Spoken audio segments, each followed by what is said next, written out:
Alright बच्चों, বলো সবার কি খবর? টেস্ট পেপার প্র্যাকটিস চলছে তো? চলো আজকে এবিটিএ টেস্ট পেপারের হিস্ট্রি আবার সেট 2 নিয়ে চলে এসেছি আমি। হিস্ট্রি যেটা পেজ নাম্বার 84, যারা আবার টেস্ট পেপার খুলে নাও। আর আমরা কিন্তু চ্যাপ্টার পার্ট একদম শুরু করব। 1 নম্বরে যত শর্ট কোশ্চেন আছে তোমরা হয়তো আগে যদি ভিডিও দেখে থাকো তাহলে দেখতে পাবে আমরা history, life science, physical science, geography, Bangla, ইংরাজি সব কিছু কভার করছি। তো ব্যাস দেরি না করে, কিন্তু সময় নষ্ট না করে আমরা শুরু করে দিই। প্রথমেই আসছি সঠিক উত্তরটি বেছে নাও। অর্থাৎ বিভাগ কয় রয়েছে 1-এর দাগে, যেখানে মাল্টিপল চয়েস রয়েছে। তোমাদের 20খানা প্রশ্ন রয়েছে, 20খানা 1 নম্বরের প্রশ্ন। এখানে একটু ভুল দেওয়া রয়েছে 2 × 20, কিন্তু সম্ভবত এগুলো 1 নম্বরই থাকার কথা, জানি না ঠিক আছে।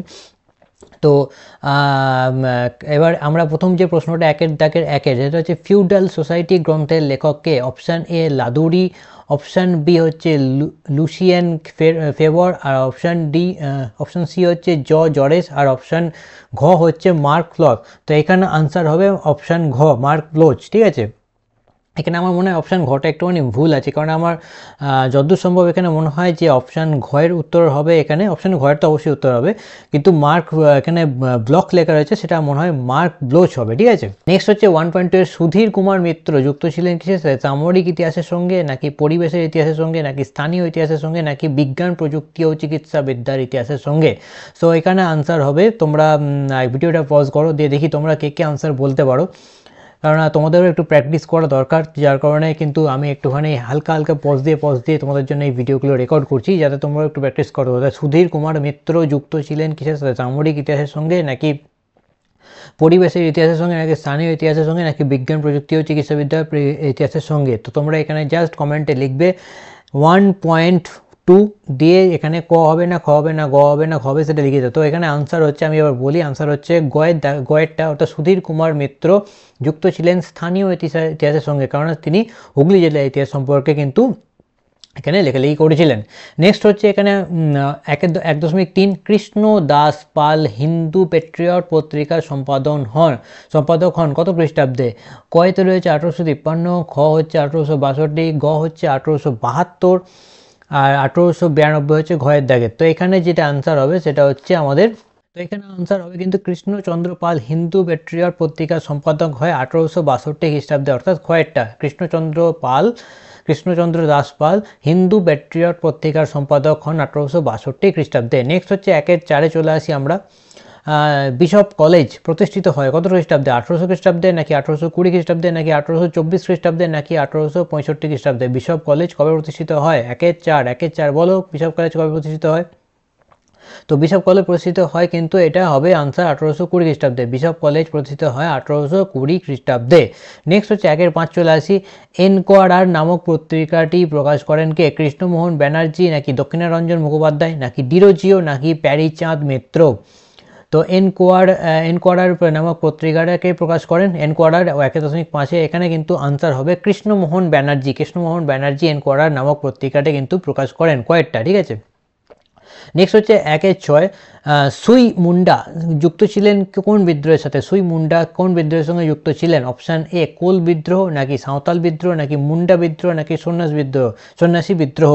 1-এর 6 তোমরা উত্তরটা বলার চেষ্টা করো। সুই মুন্ডা কোন এর সাথে কিন্তু যুক্ত ছিলেন? সুই মুন্ডা যুক্ত ছিলেন কিন্তু এখানে কোল বিদ্রোহের সঙ্গে, ঠিক আছে। তাহলে তোমরা হচ্ছে 1.6 যেটা আনসার হচ্ছে সেটা কয়েকটা হচ্ছে সুই মুন্ডা যুক্ত ছিলেন কোল বিদ্রোহের সাথে। নেক্সট হচ্ছে 1-7, আসাননগরের নীল বিদ্রোহে নেতৃত্ব দিয়েছিলেন কে? কাদের মোল্লা, নাকি মহেশ মুখোপাধ্যায়, নাকি বৈদ্যনাথ সর্দার, নাকি মেঘাই সর্দার? তো এখানে তোমার আনসার কি হবে? আমার 1.7-এরটা, হ্যাঁ 1.7 এখানে আসানগড়ের যে নীল বিদ্রোহের নেতৃত্ব দিয়েছিলেন সেটার আনসার হবে কিন্তু বৈদ্যনাথ সর্দার, সেটার আনসার হচ্ছে বৈদ্যনাথ সর্দার। 1.8, যিনি 1857 খ্রিস্টাব্দে সিপাহী বিদ্রোহকে জাতীয় বিদ্রোহ বলেননি? 1857 খ্রিস্টাব্দে কিন্তু সিপাহী বিদ্রোহ হয়েছিল, এটাও কিন্তু তোমরা নোট করে রাখো যে সিপাহী বিদ্রোহ কবে হয়েছিল, সেটা যদি কখনো প্রশ্ন আসে তাহলে কিন্তু তোমরা এখানে 1857-তে সিপাহী বিদ্রোহ হয়েছিল, সেটা কিন্তু তোমরা এখানে নোট ডাউন করে রাখো। যদি প্রশ্ন আসে যে সিপাহী বিদ্রোহ কবে হয়েছিল, তখন কিন্তু তোমরা ঝাটাক্সে লিখতে পারবে 1857 খ্রিস্টাব্দে। তো এখানে আমরা আরেকটা ছোট কোশ্চেন পেয়ে গেলাম। তো 1857 খ্রিস্টাব্দে সিপাহী বিদ্রোহকে জাতীয় বিদ্রোহ বলেননি কে? এখানে আনসার হবে জন লরেন্স। ঠিক আছে, এখানে আনসার হবে জন লরেন্স। কয়েকটা 1.8-এরটা কয়ের আনসার হচ্ছে জন লরেন্স। নেক্সট হচ্ছে ব্রিটিশ ইন্ডিয়ান অ্যাসোসিয়েশন গড়ে ওঠে। ব্রিটিশ ইন্ডিয়ান অ্যাসোসিয়েশন গড়ে ওঠে কত খ্রিস্টাব্দে? 1839 নাকি 1843 নাকি 1851 নাকি 1852? ব্রিটিশ ইন্ডিয়ান অ্যাসোসিয়েশন কবে গড়ে ওঠে? 1.9 আমাদের প্রশ্ন।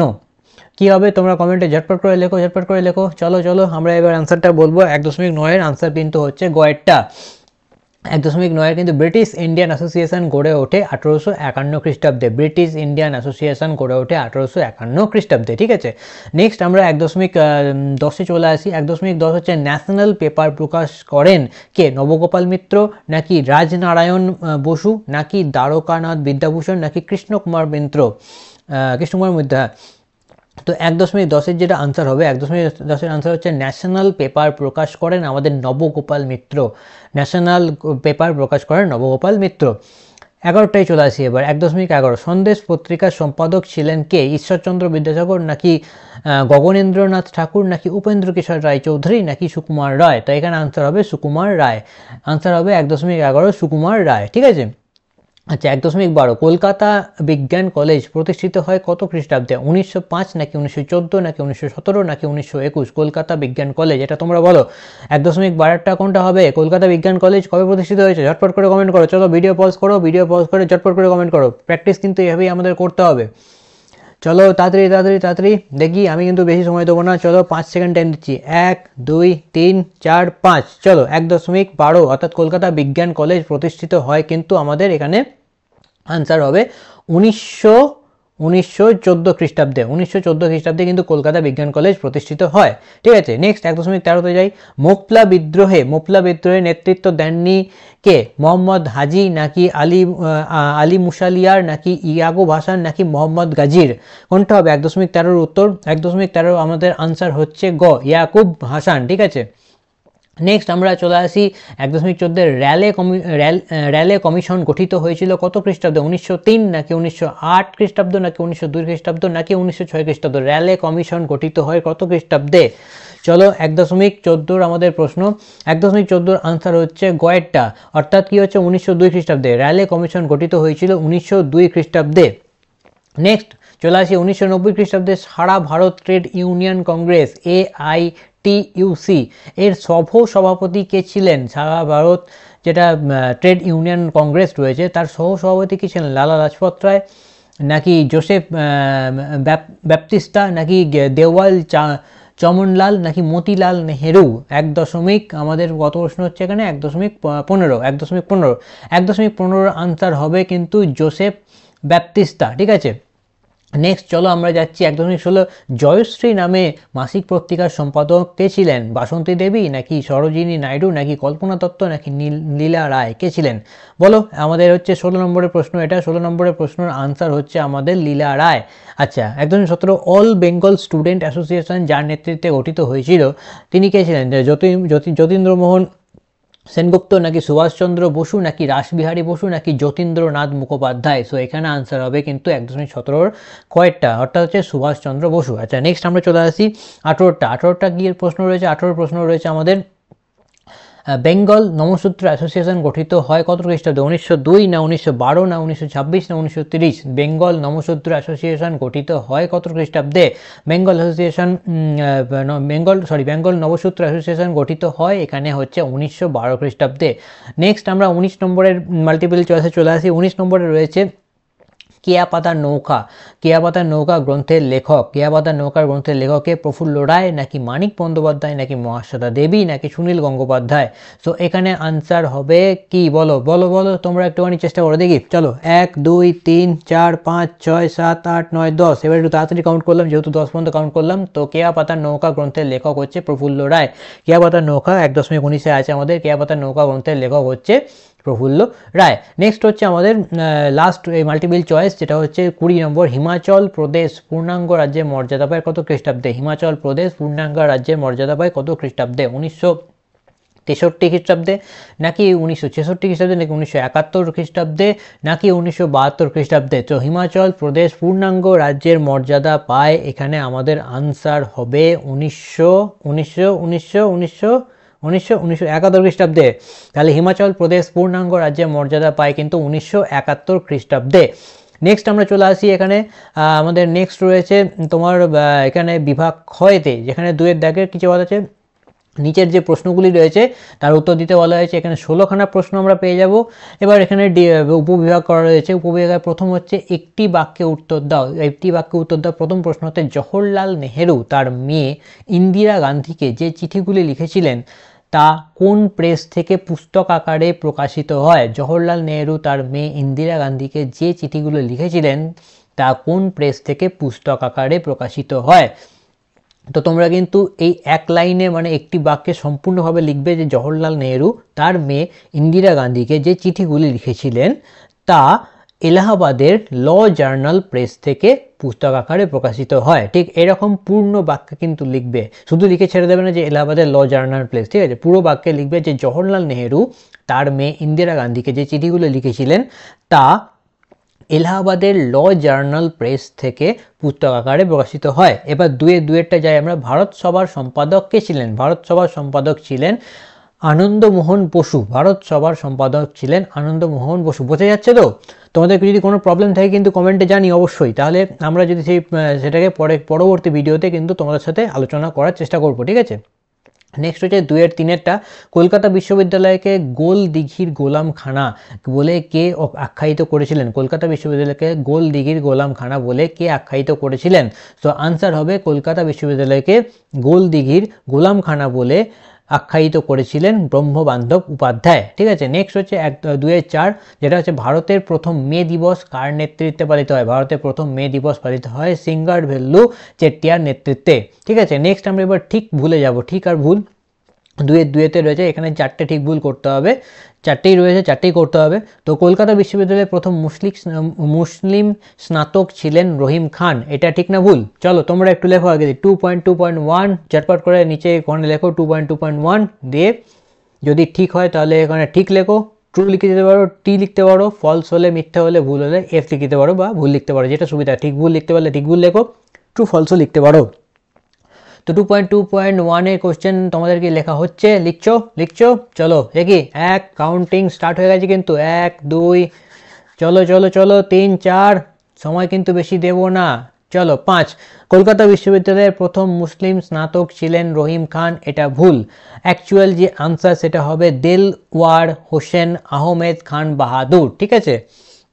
তোমরা কিন্তু চাইলে যে সঠিক উত্তর সেগুলোকে কিন্তু তোমরা খাতায় নোট ডাউন করে নিতে পারো, পড়ার সময় কিন্তু তোমাদের সুবিধা হবে। নেক্সট আমরা 2-এরটাই যাই। 1857 গ্রন্থটির লেখক রমেশচন্দ্র মজুমদার, এটা ঠিক না ভুল? 1857 গ্রন্থটির লেখক ছিলেন কে? রমেশচন্দ্র মজুমদার, এটা ঠিক না ভুল? কি মনে হচ্ছে? আমার তো মনে হচ্ছে এটা ঠিক না, চলো এটা ভুল, এটাও কিন্তু ভুল, কেননা এই গ্রন্থের লেখক ছিলেন সুরেন্দ্রনাথ সেন, ঠিক আছে? চলো, অসহযোগ আন্দোলনের সময় মেবারে মতিলাল তেজওয়াতের নেতৃত্বে ভিল কৃষকেরা আন্দোলনে সামিল হয়, এটা ঠিক না ভুল? এটা কিন্তু একদম ঠিক, একদম ঠিক। 3-এরটা কিন্তু অসহযোগ আন্দোলনের সময় মেবারে মতিলাল তেজওয়াতের নেতৃত্বে ভিল কৃষকেরা আন্দোলনে সামিল হয়, এটা কিন্তু ঠিক, এটা কিন্তু সঠিক, আমাদের এটা কিন্তু সঠিক, ঠিক আছে? এটা কিন্তু সঠিক। আচ্ছা, এবার আমরা যাব নেক্সট প্রশ্নতে। নেক্সট প্রশ্ন হচ্ছে আমাদের, চলো নেক্সট প্রশ্ন হচ্ছে আমাদের 2.2.4, কল্পনা দত্ত নারী কর্ম মন্দির প্রতিষ্ঠা করেন, এটা ঠিক না ভুল? এটা কিন্তু মিথ্যা। কল্পনা দত্ত নারী কর্ম মন্দির প্রতিষ্ঠা করে, এটা মিথ্যা। এটার অ্যাকচুয়াল যে আনসার হবে সেটা হচ্ছে উর্মিলা দেবী। উর্মিলা দেবী নারী কর্ম মন্দির প্রতিষ্ঠিত করেন। এবার আমরা 2-3 দিকে চলে যাবো। ক স্তম্ভের থাকে যে খ স্তম্ভ রয়েছে, অর্থাৎ ডান দিক বাঁ দিক আমাদের মেলাতে হবে। দেখো, ক স্তম্ভতে রয়েছে লর্ড ডাফরিন, তারপর রয়েছে কলকাতা ইঞ্জিনিয়ারিং কলেজ, তারপর হচ্ছে পটলডাঙ্গা একাডেমি, তারপর হচ্ছে অশ্বিনী কুমার দত্ত। ডান দিকে তেমন রয়েছে 1818, তার সঙ্গে রয়েছে স্বদেশ বান্ধব সমিতি, তার সঙ্গে রয়েছে গোয়েন্দা বিভাগ, তার সাথে রয়েছে 1856 খ্রিস্টাব্দ, অর্থাৎ দুটো খ্রিস্টাব্দ ম্যাচ করাতে হবে, আর দুটো কার সাথে কার যাচ্ছে সেটা আমাদের মেলাতে হবে। তো এবার যেটা হচ্ছে লর্ড ডাফরিন। লর্ড ডাফরিন এখানে কিন্তু হবে লর্ড ডাফরিন এখানে গোয়েন্দা বিভাগের সঙ্গে যুক্ত ছিলেন। লর্ড ডাফরিন গোয়েন্দা বিভাগের সঙ্গে যুক্ত ছিলেন। তাহলে 2.3.1 এর আনসার হচ্ছে আমাদের তিনেরটা, খরচ হবে তিনেরটা।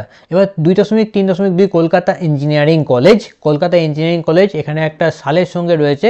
তো বলো কলকাতা ইঞ্জিনিয়ারিং কলেজ কবে প্রতিষ্ঠিত হয়? এখানে কিন্তু দুটো সাল দেওয়া রয়েছে, 1856, 1818। তো এখানে কোনটা যাবে? কলকাতা ইঞ্জিনিয়ারিং কলেজ কবে প্রতিষ্ঠিত হয় তোমরা একটুখানি বলার চেষ্টা করো দেখি। চলো দেরি না করে চলো ঝটপট করে কমেন্ট করো কলকাতা। চলো চলো চলো চলো চলো চলো কলকাতা ইঞ্জিনিয়ারিং কলেজ প্রতিষ্ঠিত হয়, আমরা আনসারটা এবার রিভিল করছি আস্তে আস্তে, 1856।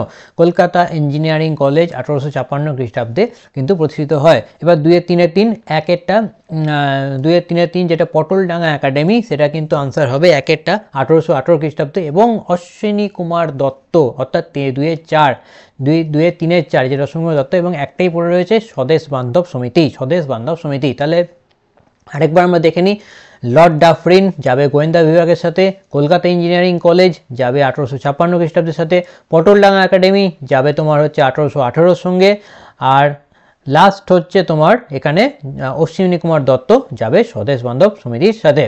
আচ্ছা এখানে ম্যাপ পয়েন্টিংগুলো রয়েছে, ম্যাপ পয়েন্টিংগুলো তো ম্যাপে তোমরা একটু দেখে নিও, টাইম থাকলে আমরা অবশ্যই ম্যাপ পয়েন্টিং একটা করিয়ে দেবো। তার সাথে কিন্তু রয়েছে তোমার উপবিভাগ 2-5, যেখানে কি হচ্ছে বিবৃতি দেওয়া রয়েছে, সেই বিবৃতিগুলোর সঙ্গে কোন বিবৃতির সঙ্গে কোন ব্যাখ্যাটা যাবে সেইটাই আমাদের কিন্তু এখানে লিখতে হবে। মানে ধরো একের যে প্রশ্নটা রয়েছে তার নিচে 3টে ব্যাখ্যা রয়েছে প্রথম বিবৃতির সঙ্গে, সেই বিবৃতির সঙ্গে কোন ব্যাখ্যাটা যাবে সেখানে আমাদের লিখতে হবে। ঠিক আছে, এখানেও কিন্তু তোমাদের 4টে রয়েছে, 4টেই করতে হবে, তার সাথে কিন্তু তোমাদের 1 করে এখানে মার্কস দেওয়া রয়েছে। চলো তাহলে আমরা এখানে যাচ্ছি যে প্রথম বিবৃতি 2-5-1 তোমরা দেখতে পাচ্ছ, শ্রী রামকৃষ্ণদেব ছিলেন সর্বধর্ম সমন্বয়ের মূর্ত প্রতীক। এর ব্যাখ্যা 1 রয়েছে, তিনি সকল ধর্মের পৃথক আদর্শের কথা তুলে ধরেন। ব্যাখ্যা 2 বলা হচ্ছে সকল ধর্মের প্রধান প্রধান সমস্যার কথা তুলে ধরেন। ব্যাখ্যা 3 হচ্ছে তিনি মনে করতেন বাহ্যিক প্রভেদ সত্ত্বেও সকল ধর্মের মূল্যগত ঐক্য বর্তমান। ঠিক আছে, চলো তোমরা একটু কমেন্টে কিন্তু আনসারটা লেখার চেষ্টা করো, আমি ততক্ষণ একটু গলাটা ভিজিয়ে নিই। ঠিক আছে,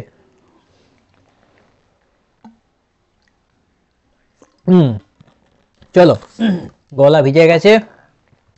আচ্ছা তো আনসার হবে এখানে ব্যাখ্যা 3-এরটা। ব্যাখ্যা 3, শ্রী রামকৃষ্ণদেব ছিলেন সর্বধর্ম সমন্বয়ের মূর্ত প্রতীক। ব্যাখ্যা 3 হচ্ছে তিনি মনে করতেন বাহ্যিক প্রভেদ সত্ত্বেও সকল ধর্মের মূল্যগত ঐক্য বর্তমান। এইটা হবে এখানে আনসার। নেক্সট আমরা যাচ্ছি বিবৃতি 2-তে। 19বিংশ শতাব্দীর দ্বিতীয়ার্ধে বাংলায় নীল চাষ বন্ধ হয়ে যায়। এর এগেনস্টে যে ব্যাখ্যাগুলো দেওয়া রয়েছে সেটার ব্যাখ্যা 1 হচ্ছে চাষিদের ক্রমাগত ও জোরালো আন্দোলনে নীল কররা নীল চাষে আগ্রহ হারায়। 2 হচ্ছে চাষিরা নীল চাষ না করার জন্য প্রতিজ্ঞাবদ্ধ হয়ে নীল চাষ বন্ধ করে দেয়। 3 হচ্ছে ইউরোপে কৃত্রিম নীল আবিষ্কৃত হলে উৎপাদন অপ্রয়োজনীয় হয়ে পড়ে। সো এখানে আনসার হবে কোনটা বলো দেখি। ব্যাখ্যা 19বিংশ শতাব্দীর দ্বিতীয়ার্ধে বাংলার নীল চাষ বন্ধ হয়ে যায়। ব্যাখ্যা 1, চাষিদের ক্রমাগত ও জোরালো আন্দোলনে নীল কররা নীল চাষে আগ্রহ হারায়। ঠিক আছে, এবার আমরা 3 নম্বরে চলে আসি। 3 নম্বর বিবৃতি, বঙ্গভঙ্গ বিরোধী আন্দোলনে বাংলার কৃষকরা যোগদান করেননি। বঙ্গভঙ্গ বিরোধী আন্দোলনে বাংলার কৃষকেরা যোগদান করেননি। ব্যাখ্যা 1, কারণ কৃষকরা বঙ্গভঙ্গের সমর্থক ছিলেন না। ব্যাখ্যা 2, আন্দোলনের নেতৃবৃন্দ কৃষক স্বার্থে ছিল উদাসীন। এবং ব্যাখ্যা 3, কৃষকরা আন্দোলনে যোগদানের প্রয়োজন অনুভব করেননি। সো এখানে কোন ব্যাখ্যাটা হবে বলো, তোমরা একটু বলার চেষ্টা করো দেখি। বঙ্গভঙ্গ বিরোধী আন্দোলনে বাংলার কৃষকরা যোগদান করেননি, এর ব্যাখ্যা হবে ব্যাখ্যা 2, আন্দোলনে নেতৃবৃন্দ কৃষক স্বার্থ ছিল উদাসীন, যার কারণে এখানে 3-এরটা হ্যাঁ, বঙ্গভঙ্গ বিরোধী আন্দোলনে বাংলা কৃষকরা যোগদান করেনি। ঠিক আছে, নেক্সট হচ্ছে লাস্ট আমাদের ব্যাখ্যা, যেটা হচ্ছে বিবৃতি রয়েছে যে সরোজিনী নাইডু ভারতের নাইটেঙ্গেল নামে পরিচিত ছিলেন। এর ব্যাখ্যা 1 হচ্ছে কংগ্রেস সভাপতি রূপে তিনি সুন্দর বক্তৃতা দান করতেন বলে এই অভিযোগ লাভ করেন, নাকি সুন্দর কবিতা আবৃত্তি করার জন্য তিনি সেই স্বীকৃতি পান, নাকি অসাধারণ কবিতা রচনার জন্য তিনি এই অভিতা লাভ করেন। তো সরোজিনী নাইডু ভারতের নাইটেঙ্গেল নামে পরিচিত ছিলেন। তো এর মধ্যে কোন ব্যাখ্যাটা হবে? কংগ্রেসের সভাপতি রূপে তিনি সুন্দর বক্তৃতা দান করতেন বলে এই ধরনের অভিজ্ঞতা পেয়েছিলেন, নাকি সুন্দর কবিতা আবৃত্তি করার জন্য তিনি এই স্বীকৃতি লাভ করেন, নাকি অসাধারণ কবিতা রচনার জন্য তিনি এই অভিজ্ঞতা লাভ করেন? তো আনসার হবে সরোজিনী নাইডু ভারতের নাইটেঙ্গেল নামে পরিচিত হয়। ব্যাখ্যা 1, কংগ্রেসের সভাপতি রূপে তিনি সুন্দর বক্তৃতা দান করতেন বলে এই অভিজ্ঞতা লাভ করেন। ঠিক আছে, তো আমাদের ব্যাখ্যাও হয়ে গেল। তো এই হচ্ছে আমাদের পুরোপুরি কমপ্লিট, কারণ এরপর আমাদের এখানে 2 নম্বরের প্রশ্ন রয়েছে। এই মুহূর্তে আমরা শর্ট কোশ্চেনগুলি আমরা কভার করছি। 2 নম্বরের প্রশ্নগুলো যদি আমাদের টাইম থাকে আমরা অবশ্যই চেষ্টা করব 2 নম্বর এবং বড় প্রশ্ন সেগুলোকে কভার করার। তো আজকে আমরা হিস্ট্রি 84 চ্যাপ্টার করলাম। তোমরা আগে ভিডিও ডেসক্রিপশন বা কমেন্ট বক্সে বা প্লেলিস্টে গিয়েও কিন্তু দেখতে পারো, আমরা আরও history, geography, physical science, life সায়েন্সের ভিডিও দিয়েছি, তার সাথে বাংলা, ইংরেজিও আমরা খুব তাড়াতাড়ি নিয়ে আসছি। তো মোটামুটি আমাদের চ্যাপ্টার কিন্তু অলরেডি হয়ে গেল হিস্ট্রির 2খানা। তো ব্যাস আজকের মতো ভিডিওতে এই পর্যন্তই। আর অবশ্যই চ্যানেলটাকে সাবস্ক্রাইব করো, কারণ আমরা কিন্তু টেস্ট পেপারে পুরো সলভ শুধুমাত্র মাধ্যমিক না, এইচএসও করাবো। চলো আজকের মতো এই পর্যন্তই। প্র্যাকটিস করতে থাকো, পড়তে বসে পড়ো।